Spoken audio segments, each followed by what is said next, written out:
ఇవాళ భూ కేటాయింపుల గురించి మాట్లాడుతూ ఉన్నారు. మీ హయాంలో కూడా చేశారు సార్ భూ కేటాయింపులు, అద్భుతంగా భూ కేటాయింపులు చేశారు. దేనికి చేశారండి మీ భూ కేటాయింపులు? మీ పార్టీ ఆఫీసులకి దాదాపుగా 44 ఎకరాలు వివిధ జిల్లాల్లో ఎంతకి కేటాయించుకున్నారు సార్?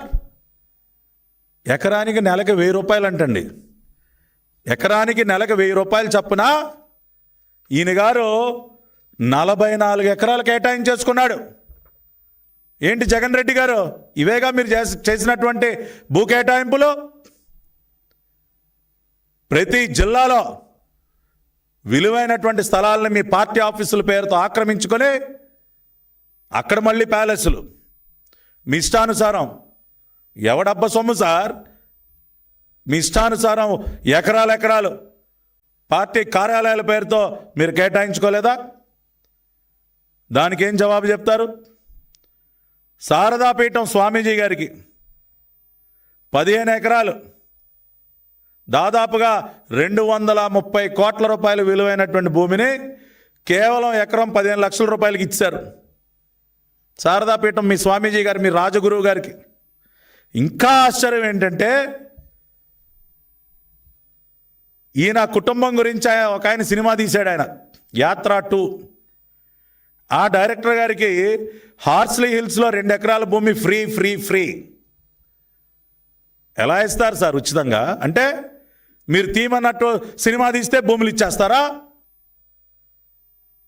ఇట్లా ఎంతమందికి ఎన్ని దోచిపెట్టారు సార్ మీరు? మీ తండ్రి క్విట్ ప్రోకో వ్యాన్పిక్ పేరుతో కొన్ని 1000 ఎకరాలు. ఆఖరికి మీ ఇడుపులపై ఎస్టేట్ పరిస్థితి ఏంటి సార్? నిస్సిగ్గుగా 600 ఎకరాల భూమి కబ్జా చేసి ఆ రోజున మీ తండ్రి తెలుగుదేశం పార్టీ గట్టిగా నిలదీసేసరికి క్షమించండి సార్, తప్పు చేశాను సార్ అని అసెంబ్లీలో ఒప్పుకున్నటువంటి చరిత్రయా మీది. మీరు భూ కేటాయింపుల గురించి మీరు మాట్లాడతారా? మీ ఎస్టేట్ కోసం 600 ఎకరాలు దళితులకి, దళిత బిడ్డలకి దక్కాల్సినటువంటి అసైన్ ల్యాండ్స్ని మింగినటువంటి చరిత్రయా మీది. నిస్సిగ్గుగా చేతులు జోడించి బాబు నన్ను క్షమించండి అసెంబ్లీలో మీ తండ్రి క్షమాపణలు కోరాడయా. మర్చిపోయారా? ప్రజలు మర్చిపోతారనుకున్నారా?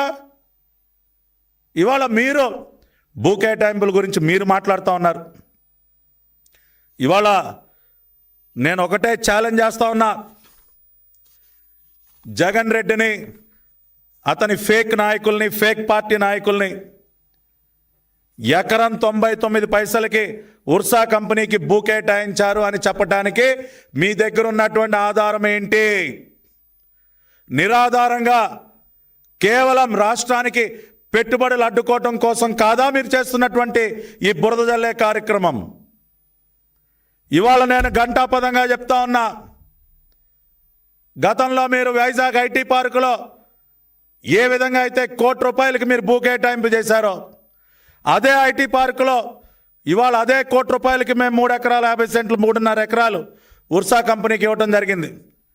దానిని మీరు ఎలా తప్పుపడతారు? కాపులుప్పాడులో ఎకరం 99 పైసలు కాదు, ఎకరం 50 లక్షలు కేటాయించాం. అది కూడా కొన్ని నిబంధనలకు లోబడి కేటాయించడం జరిగింది.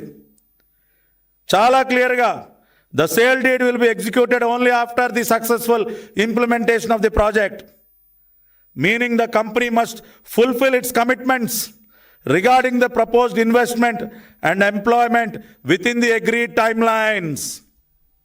ఎప్పుడు ఎగ్జిక్యూట్ చేస్తారు sale deed? After the successful implementation of the project within the agreed timelines, fulfilling the company's investment and employment.